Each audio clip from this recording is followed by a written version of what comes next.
All right, board. We are moving on to item 9.0, which is action items.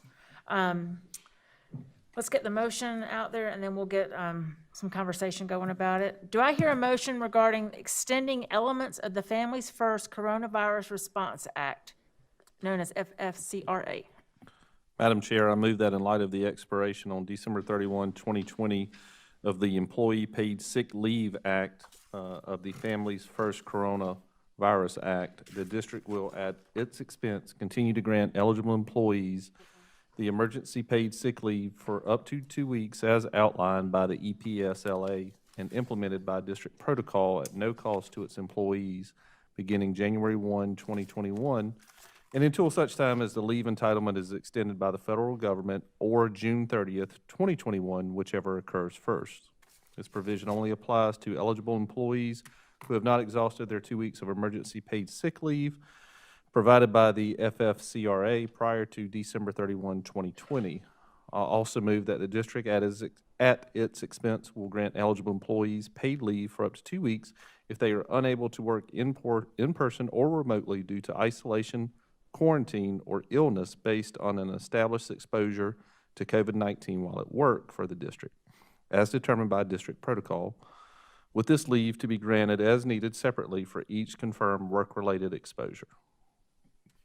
Thank you, Dr. Guyton. Is there a second? Second. Thank you, Dr. Powers. All right. Before we have some conversation, I think, Mr. Stacy, you're going to spend some time explaining this to us a little bit, maybe. Thank you. Basically, the FFCRA expires December 31st, and we don't know. I mean, there was some thinking that that might be extended come next year based on the election. Don't know what President-elect Biden might recommend or what might happen. But in the meantime, we feel strongly that we should continue to provide opportunities for employees to not have to use their annual leave if necessary. And so we want to continue what this does with the 10 days of COVID leave. It grants 10 days of COVID leave for someone who is, there's qualifications subject to federal, state, or local quarantine or isolation order related to COVID-19, or have been advised by a healthcare provider to self-quarantine related to COVID-19, or are experiencing COVID-19 symptoms and are seeking a medical diagnosis.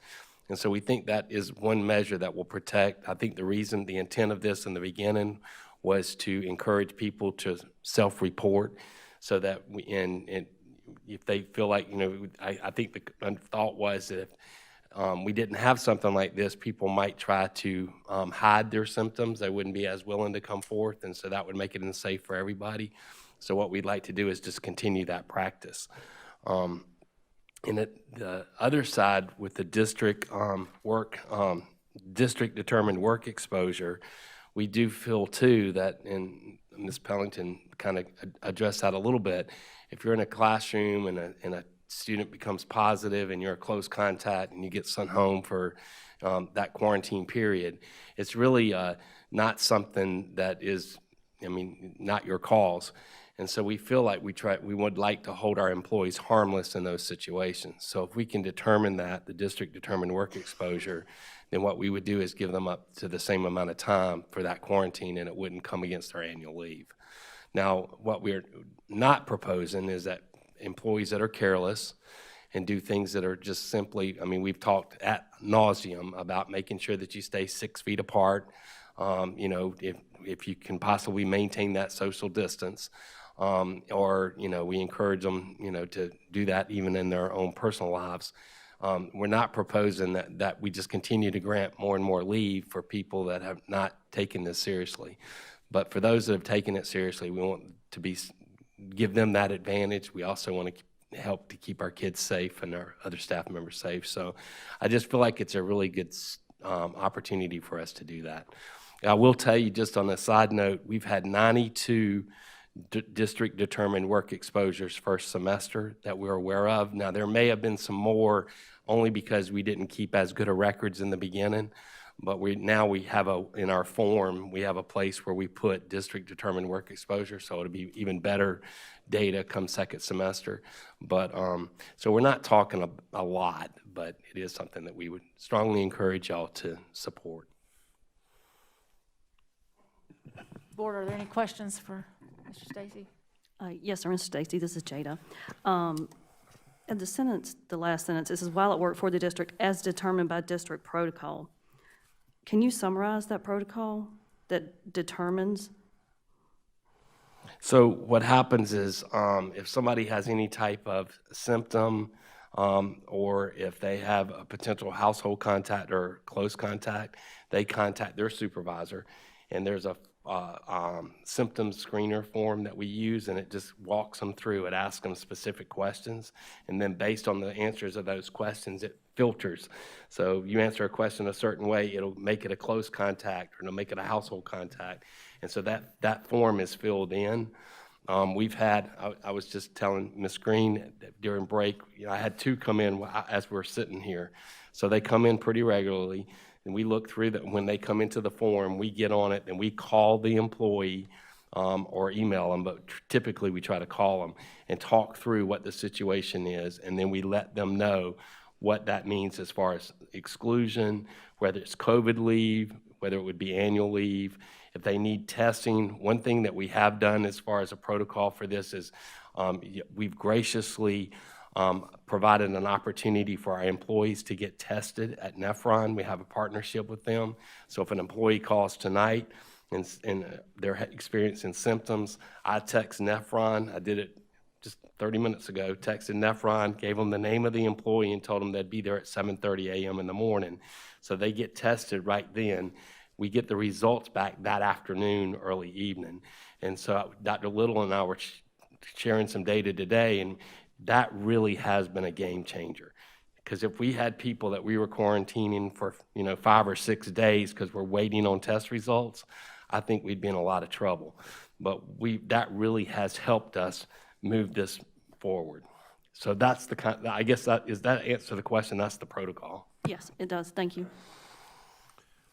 With regard to funding, do we have an idea of financial exposure based off of first semester data? I assume 92 work exposures. If we transcribe that to X number of days times Right. average salary, rough idea? We haven't calculated that number, but we can certainly do that for you. Yeah, that would be a question is, what's our potential financial exposure? And then I assume as far as source of income or source of revenue for that is going to be, will that come out of the fund balance, or where would we look to secure the funds from? Yes, it would come out of the, if it would come out of the budget for this year, and if the expenditures exceeded our operating budget for the year, it would have to come out of fund balance. Gotcha. Okay. Thank you.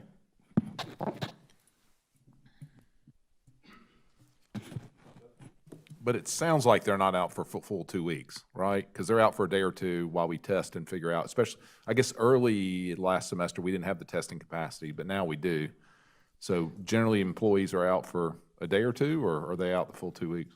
Well, in these situations when they're out for COVID, if it's like a household contact or something like that, it's mandated to us from CDC and the DHEC guidelines. So if you're a household contact, you could literally be out of work 24 days. And it's not work days, that's 24 days total. Because with the way a household contact works, if Jeff is living in my house and he starts symptoms today and we test him and he comes out positive, then I'm going to have to wait till his quarantine ends, which is 10 days, and then my quarantine begins because he could get me sick on that 10th day. And so that goes forward 14 days. So that's when, this is 10 days of leave. So, and most teachers in a year period have how many days of leave? I mean, you earn about 16 days a year. Yeah, so it would exhaust it pretty quickly, Yeah. and then therefore they'd come to school sick. It's not going to fix everything, but I think it's a great step forward. Yeah.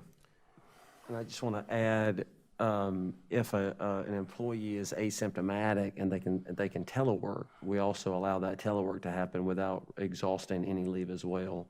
So it's another layer of safety that we provide, so they're still providing. So if you're a teacher, you're asymptomatic, you can, we've had multiple cases this year where they teach their classroom with the technology that we use, and then we don't take leave. They don't have to lose leave there as well. So I think consider this just another little part of the umbrella that we provide, and hopefully it's short-term anyway, because there's another, there'll be another stimulus package or whatever will come out next. So we say June, but we really did that thinking, I mean, the anticipation is that it would be much sooner than that.